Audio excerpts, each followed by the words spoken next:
Bueno, como introducción decimos que el carcinoma hepatocelular es el sexto cáncer más diagnosticado y es la causa de muerte, la cuarta causa de muerte relacionada con el cáncer. En cuanto al porcentaje, representa el 75 al 85% de los cánceres hepáticos y en el último tiempo ha habido, aunque ha habido un avance grande en el tratamiento y la vigilancia, también han habido mucho aumento de las tasas de incidencia y la mortalidad. Existen múltiples sistemas de estadificación para el carcinoma hepatocelular, pero el más aceptado es el desarrollado por la Barcelona Clinical Liver Cancer, que es uno de los que más se utiliza y más consenso tiene. En cuanto a la planificación del tratamiento, en general se tienen en cuenta varios aspectos, varios puntos, y dentro de estos la carga tumoral es una, también el rendimiento clínico del paciente, otra de las muy importantes pautas para planificar el tratamiento, y también las pruebas de función hepática. En sí, para tratar al carcinoma hepatocelular existen múltiples opciones. Puede ser la resección, el trasplante hepático y también las terapias ablativas en lo que son las lesiones chicas, que es de lo que se trata este paper. Aunque existen tantos tratamientos o tantas opciones para el tratamiento, hay muchos pacientes que realmente no son elegibles para poder realizar estas terapias, dado que presentan estadios avanzados de la enfermedad o presentan múltiples comorbilidades. Entonces, el tratamiento loco regional, que son estas terapias ablativas que mencionamos, ha ganado mucha atención, dado que sirven como una terapia curativa en los cánceres pequeños o en estadio temprano. También sirven como un enfoque de reducción del estadio tumoral, y esto quiere decir que sirve como una opción terapéutica para aquellos pacientes que no tienen criterio para realizar una terapia curativa, se los trata con estas terapias y se disminuye el tamaño tumoral y de esta forma los pacientes pasan a cumplir criterios para, por ejemplo, entrar dentro de lo que son los grupos de trasplante hepático. Y también sirven como esto que llaman o que se llama o que se conoce como terapia puente, que lo que se hace es en un paciente que no tiene un cáncer temprano, digamos, tiene un cáncer en estadio medio, por así decirlo, se realiza la terapia para evitar el crecimiento tumoral y mientras se espera para poder realizar un trasplante a futuro.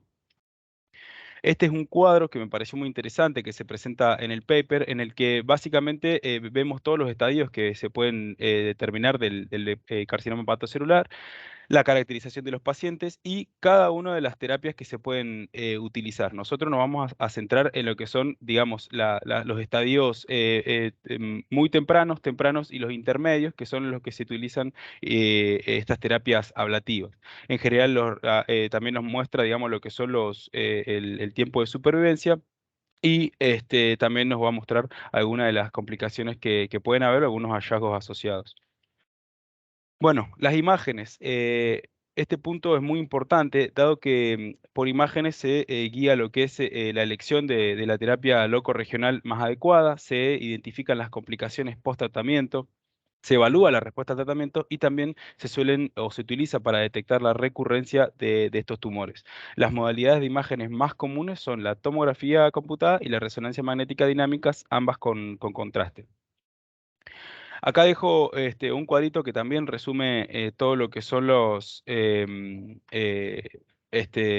todo lo que son ¿cómo es? Los tipos de terapias que existen, tanto las ablativas, que acá, digamos, en la última columna es donde las va clasificando, terapias ablativas como son las físicas o las químicas, que ya vamos a ver más adelante, o todo lo que son las terapias arteriales, transcatéter, intrahepáticas, que también vamos a mencionar más adelante. Y por último, también tenemos las terapias de radiación, que como veremos son por ahí las que más se evitan, pero bueno, ahora vamos a desarrollar algunas.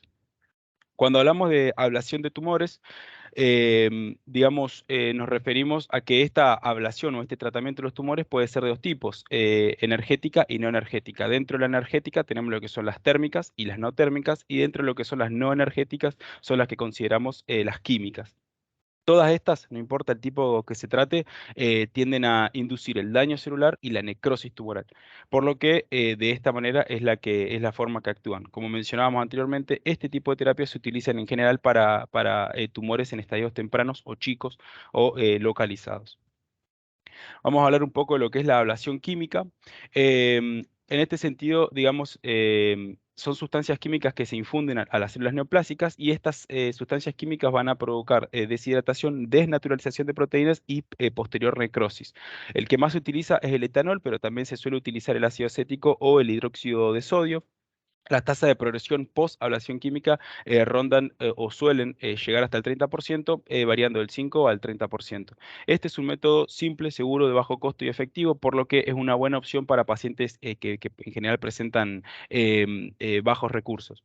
La principal limitación es que en general pueden llegar a tener un riesgo de progresión local, es decir, si alguna de las partes del tumor no se llega realmente a tratar, puede llegar a seguir progresando. Para disminuir este riesgo de progresión local, en general lo que se hace es realizar procedimientos repetidos dentro de la misma área, pero en diferentes periodos para poder evitar esto que queden áreas sin tratar y así evitamos esta progresión local. En cuanto a las indicaciones, en general se utilizan para lesiones solitarias y pequeñas y no se suelen utilizar o no suelen funcionar para lo que son las lesiones satélites, dado que este tipo de tratamiento tiene una distribución, el químico, desigual dentro del tumor, por lo que en general, como mencionábamos antes, pueden llegar a quedar áreas sin tratar. Las complicaciones más relacionadas con este tipo de punciones son digamos, la relacionada con la punción en sí, bueno, cuando hablamos de lo que es relacionado directamente con la punción de la aguja, en este sentido tenemos que pensar en el hemotórax, las derivaciones arterioportales vasculares, las lesiones biliares, etcétera. Cuando hablamos del efecto trombogénico, pensar siempre en las trombosis de la vena porta, por ejemplo. Y los efectos secundarios a la sustancia química, en general la peritonitis química. Hay un punto importante y es que el ácido acético cuando se utiliza puede llegar a desarrollar acidosis metabólica, hemoglobinuria y toxicidad renal y esto en general se suele evitar alcalinizando la orina antes de los procedimientos. Vamos a ver algunas imágenes de este tipo de ablación química percutánea.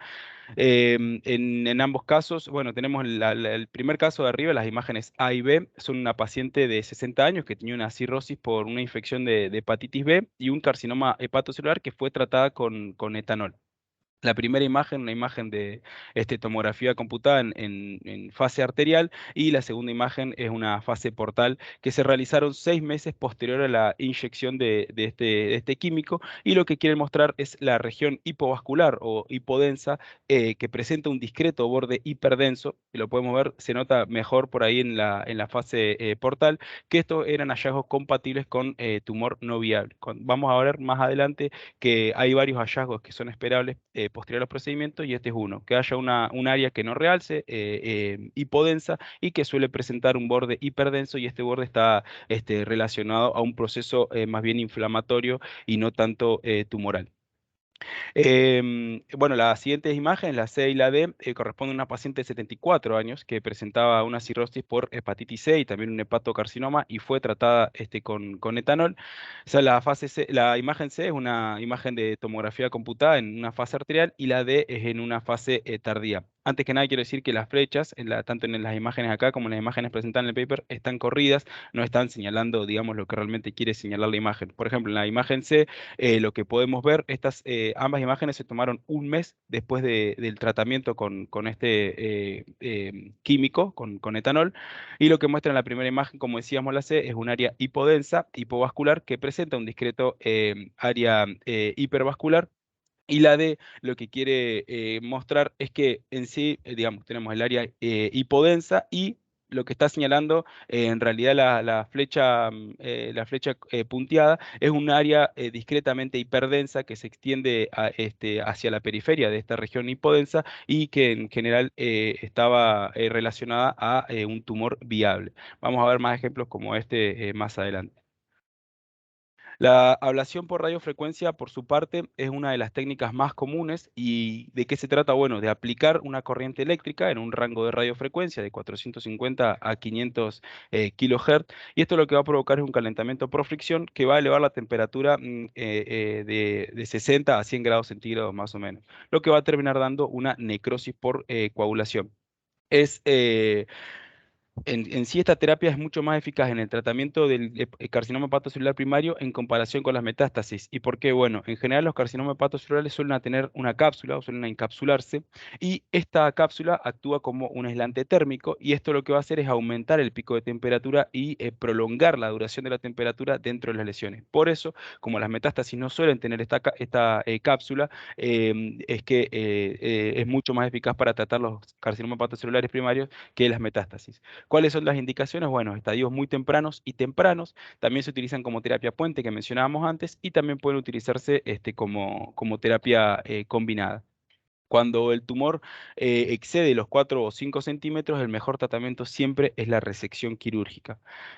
¿Cuáles son las desventajas? Bueno, la ablación incompleta, la limitación de la temperatura, y esto de la limitación de la temperatura es que muchos de los sistemas que se venden tienen una limitación de la corriente que se puede aplicar, y esto lo que va a hacer es que uno no puede aumentar más la temperatura de lo que ya trae por defecto el mismo sistema.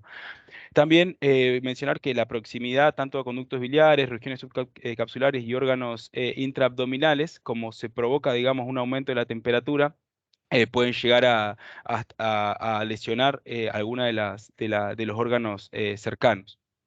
Em, Acá podemos ver una imagen que lo que nos muestra son las regiones donde más frecuentemente se utiliza este tipo de tratamiento y las complicaciones que puede haber. Entonces tenemos, por ejemplo, en las regiones subcapsulares, las complicaciones más comunes son los hematomas subcapsulares, las hernias diafragmáticas, los neumotórax, etcétera.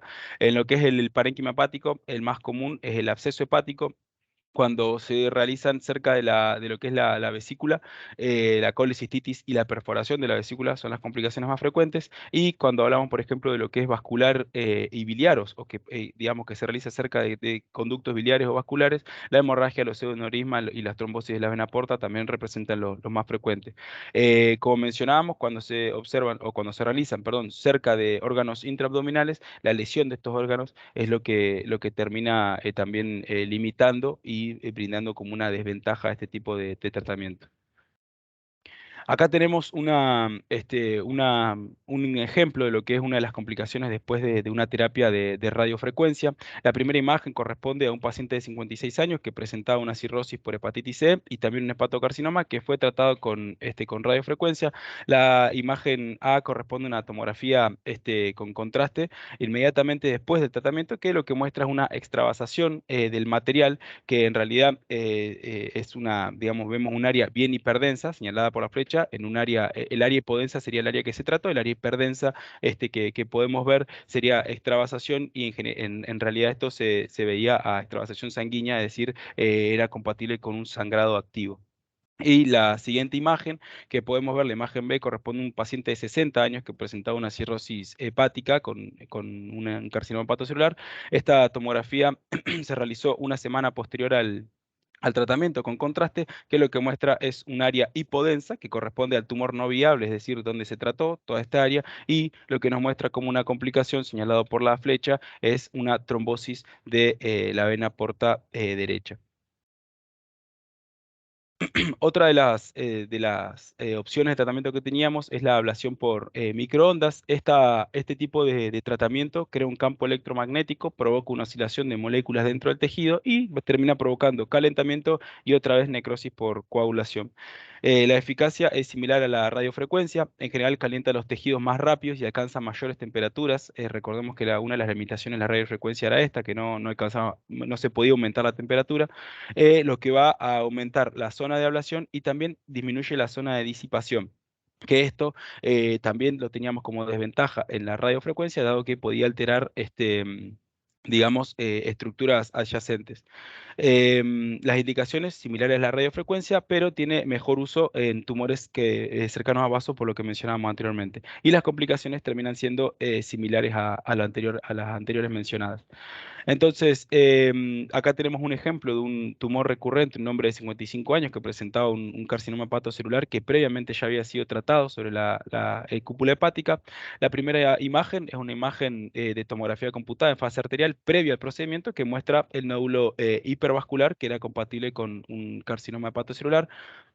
La imagen B es una imagen de tomografía computada que se realizó periprocedimiento o intraprocedimiento en realidad, que muestra la sonda, ¿sí? De microondas que pasa a través de la pleura y del pulmón derechos y que la punta de dicha sonda se ubica más allá de lo que es la localización del tumor que se encuentra en esta región, ¿sí? Acá está la punta y acá está la región del tumor. Ya en una tomografía computada sin contraste que se realizó inmediatamente posterior al procedimiento, se muestra una nueva área de densidad mixta en la zona del tumor recurrente en el hígado, y lo que podemos ver con la zona, con la flecha negra es un trayecto de la aguja que quedó o sea, un trayecto cauterizado que dejó la aguja por donde pasó, digamos, muestra de lo que sería el trayecto de esta aguja. Ya la última imagen, la imagen D, es una imagen de tomografía computada que se realizó a los 18 meses de seguimiento y que muestra la zona de ablación, ¿sí? Esta región discretamente hipodensa, que no presenta un realce tras la administración de contraste y era compatible entonces con tumor no viable.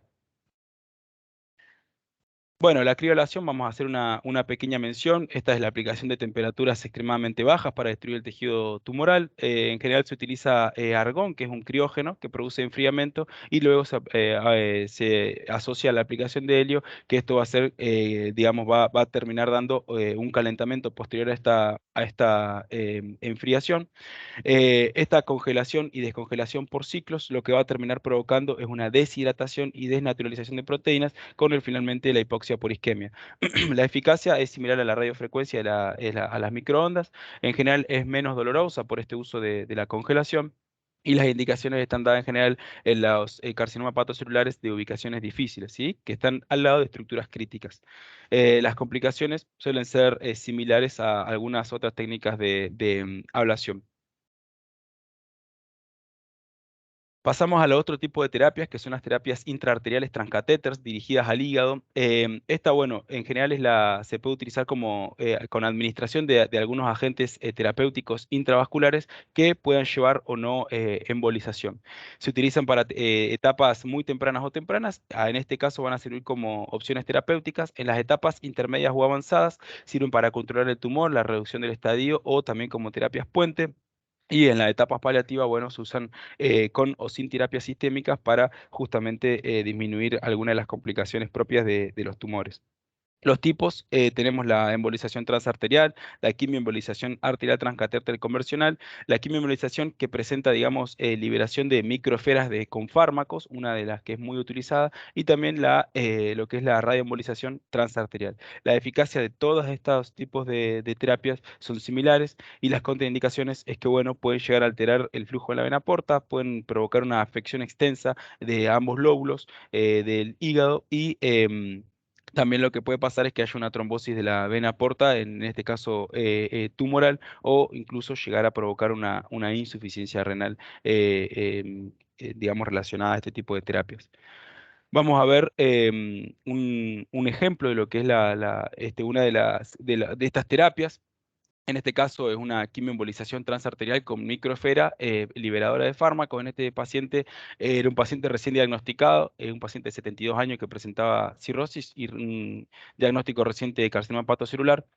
La primera imagen, una imagen de angiografía pretratamiento que muestra un nódulo hipervascular que medía aproximadamente 4,5 centímetros y está señalado por la fecha. Vemos este área acá más oscura.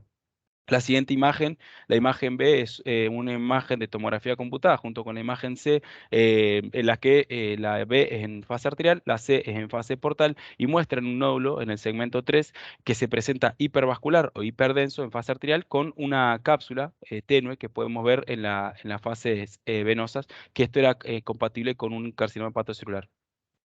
Al paciente, posteriormente se le realiza, posterior al tratamiento, se realiza un nuevo control y lo que podemos ver en la imagen D, una angiografía inmediatamente posterior, es la obstrucción exitosa del flujo tumoral y la imagen E y F, lo que vemos que son imágenes de seguimiento también en fase arterial y portal que muestran un área hipodensa sin realce con un discreto, digamos, hiperdensidad periférica que como mencionábamos anteriormente, esto está relacionado en general a la presencia de inflamación y no a tumor residual. Esto era, bueno, un tumor no viable, digamos.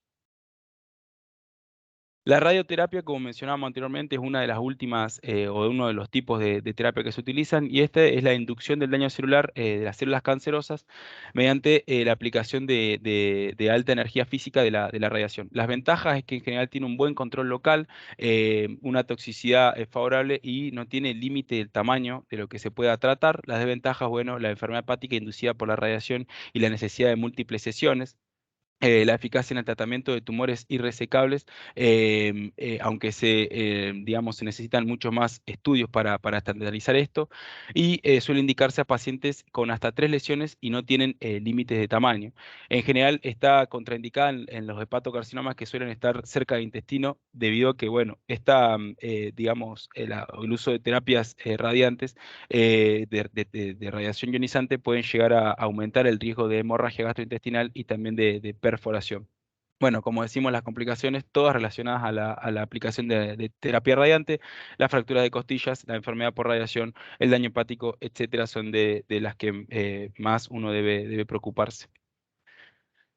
En cuanto a lo que son los hallazgos en imágenes y respuesta al tratamiento, bueno, cuando hablamos del intervalo para evaluar la respuesta al tratamiento, esto depende mucho del tipo de terapia que se haya utilizado. En general, para la ablación y para las terapias intraarteriales se hace un control a un mes y luego se hace un control cada 3 meses. Y para lo que es la radioembolización transarterial y la radioterapia, se hace el primer control de seguimiento a los 3 meses y luego se continúa cada 3 meses. Acá tenemos un ejemplo de un paciente que fue tratado con radiofrecuencia, un hombre de 53 años que presentaba una cirrosis por hepatitis C.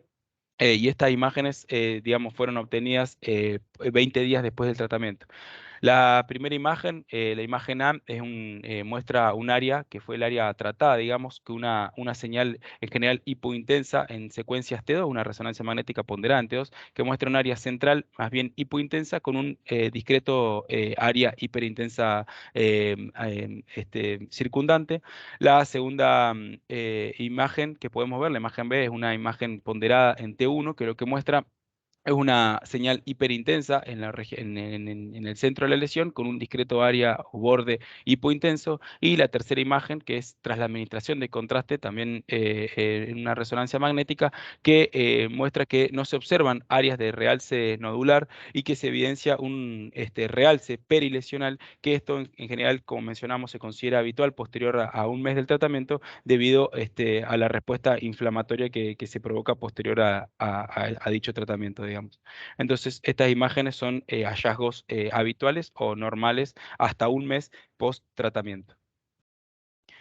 Bueno, existen múltiples sistemas de clasificación de lo que son los criterios de respuesta al tratamiento. Este cuadro trata de resumir algunas. El LIRAD es dentro de los que más se utiliza, pero también se utiliza los RECIST, el MRECIST. Esto, digamos, depende básicamente de los lugares donde se realizan estas intervenciones, dependen de cuál adopten, digamos, para poder valorar la respuesta al tratamiento.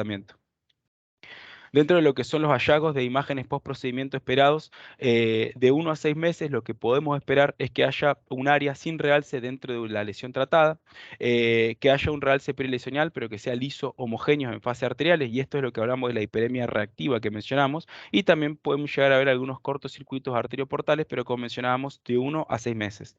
Posterior a esto deberían desaparecer. Y en caso de no desaparecer, uno debería estar pensando en que haya algún tipo de recidiva.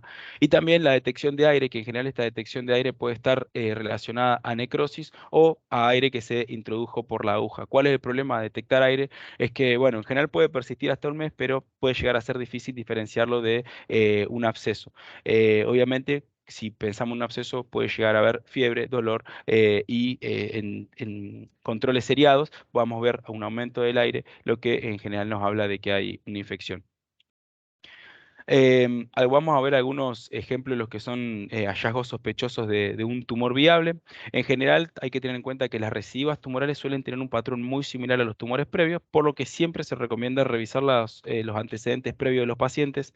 Em, Cuando mencionamos o cuando nos referimos directamente a lo que son los hallazgos de tumor viable o sospechoso de tumor viable, los realces nodulares, las imágenes similares a una masa o imágenes irregulares de bordes gruesos con hiperrealces en fases arteriales, todo esto nos deben hacer pensar en que tenemos por ahí un tumor viable o una recidiva tumoral. Hay que tener en cuenta que a veces las secuencias de resonancia magnética, tanto T1 y T2, pueden variar y no ser de todo claras. ¿Y en qué sentido pueden variar? Bueno, a veces lo que uno espera ver hiperintenso en T1, perdón, en T2, hipointenso en T1, esto puede cambiar debido a estos cambios hemorrágicos o necróticos que pueden tener estas lesiones, y entonces las secuencias de difusión son las que nos van a ayudar a determinar si hay o no un tumor viable. En el caso de que las secuencias de difusión no puedan ser utilizadas o no se cuente con ellas, siempre es bueno, digamos, valorar lo que son los niveles de alfa-fetoproteína, y esto nos puede ayudar a ver el diagnóstico, esto es decir, hacer una curva de la alfa-fetoproteína, y si está aumentando, uno debe pensar en que haya un tumor viable. Vamos a ver algunos ejemplos. En este caso, un carcinoma hepatocelular que fue tratado con quimioembolización arterial transcatéter en un paciente de 57 años que tenía una infección por hepatitis B y, lógicamente, un hepatocarcinoma. La primera imagen, una imagen de angiografía por sustracción digital que muestra una lesión hipervascularizada señalada por la flecha, que es toda esta área oscura que podemos ver en la angiografía. La imagen B es una imagen de resonancia magnética en un plano axial ponderada en T1, que lo que muestra es que dentro de lo que es la lesión se evidencian algunas áreas heterogéneas hiperintensas y que estas están relacionadas probablemente a hemorragia. Cuando a esta resonancia se le aplica contraste, lo que podemos ver son algunos focos de hiper realce, o en realidad que realzan, ¿sí? Algunos focos puntiformes que presentan realce, y estos eran hallazgos compatibles con tumor viable. Dentro de lo que son algunas de las hallazgos en imágenes de ablación tumoral o los cambios post-procedimiento, en general, dentro de todos los que son los tipos de tratamiento ablativos, los cambios suelen ser diferentes. Cuando se utiliza una ablación química percutánea, se espera que la zona ablacionada sea igual o más grande que el carcinoma hepatocelular que se trató, aunque esta zona en general tiende a disminuir de tamaño con los controles posteriores. Y cuando se utilizan radiofrecuencia y microondas, la zona siempre debe ser más grande que el tumor tratado. De hecho, se estima que debe ser de 0,5 a 1 centímetro más grande, y además puede llegar a visualizarse el trayecto de la aguja. Acá tenemos un ejemplo de un carcinoma hepatocelular que fue tratado con radiofrecuencia en un hombre de 52 años con una infección por hepatitis B. La primera imagen, una imagen de tomografía computada sin contraste en un plano axial durante el procedimiento, que lo que nos muestra es claramente la aguja y otros trayectos de la aguja, pero lo que nos muestra es en general el trayecto de la aguja o la aguja en sí. La siguiente imagen, también de tomografía computada, en este caso una fase portal, que se realizó inmediatamente después del tratamiento, y lo que muestra es un área hipodensa, ¿sí? Como podemos ver, que está señalada por la flecha, que esta es el área que se trató, digamos, ¿sí? Dentro del área se evidencia un área discretamente hiperdensa, señalada por la punta de flecha, que es este área central que se puede ver, que esto lo que indicaría es el trayecto del electrodo, ¿sí? Que fue utilizado para realizar el tratamiento, y los asteriscos lo que nos muestran es una discreta área hiperdensa. Si se fijan, es mucho más hiperdensa, o bueno, tenuemente más hiperdensa que el parénquima hepático común, y esta es el área que en general se debe a cambios inflamatorios o a hiperemia reactiva, y todos estos fueron hallazgos esperables para un seguimiento temprano en una ablación por radiofrecuencia. En cuanto a lo que es alguno de los hallazgos de la terapia intraarterial transcatéter, bueno, en general el tamaño, como decíamos, es similar a la lesión previa también, como en los tratamientos químicos, en las ablaciones químicas, y suele asociarse edema o hematoma. Pero post procedimiento, estos aceites que se utilizan digamos, para provocar como es la ablación, el tratamiento tumoral, em, pueden llegar a acumularse dentro de estos tumores, dentro de los tumores post tratamiento, y se pueden visualizar en las tomografías sin contraste, y esto en general es un indicador de que sí, la embolización fue idónea, se realizó bien y confirma la correcta distribución del material embólico en las lesiones, digamos. Entonces vamos a ver que algunos ejemplos. En este caso fue un hepatocarcinoma multifocal que se trató con una terapia intraarterial transcatéter. La primera imagen es una imagen, bueno, ambas son imágenes sin contraste, pero la primera imagen lo que muestra son varias áreas hiperdensas dentro de lo que son segmentos hepáticos, que esto es esta retención de este aceite que se utiliza para realizar esta embolización. La imagen B lo que quiere mostrar es en otros segmentos hepáticos cómo también se evidencian este cúmulo o esta acumulación de estos aceites, y estos son hallazgos en general esperables después de que se utiliza este tipo de procedimiento. Dentro de lo que son algunos de los hallazgos de imágenes de radioterapia de ACE externo, como decíamos, el hiperrealce en las fases arteriales, en estos casos, cuando se utiliza, digamos, imágenes de perfusión que rodean al tumor en sí, pueden llegar a durar hasta 6 meses. Y esto ya lo habíamos mencionado antes. En general, de posterior a 6 meses, este hiperrealce debe disminuir o debería disminuir, y si no lo hace, uno debe pensar en que pueden llegar a quedar algunas áreas de tumor viable.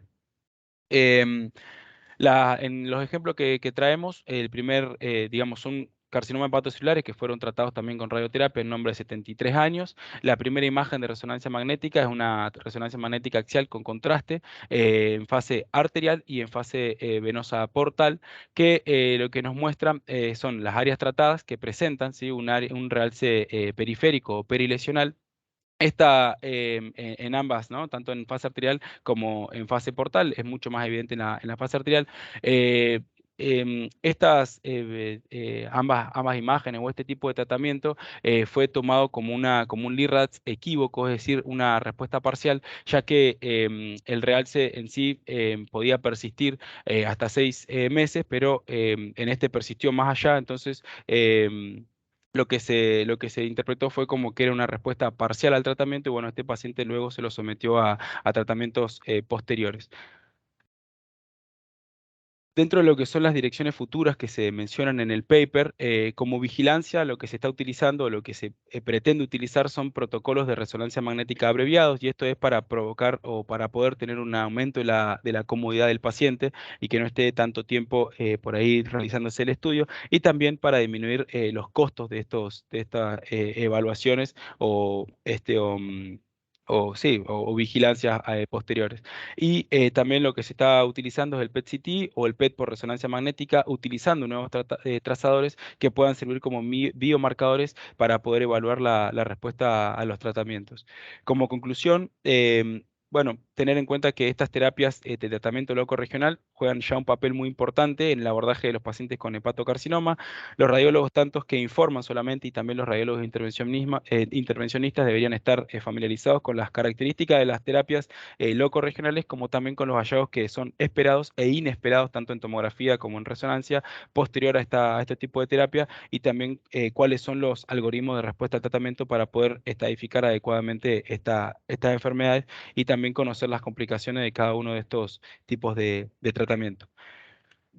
Como mencioné, el paper en sí es un paper bastante largo. Aquí dejo el link por si alguien quiere por ahí revisar más a fondo lo que son algunas de las características de los tratamientos y las complicaciones. Aquí abajo entonces queda el link. Muchas gracias.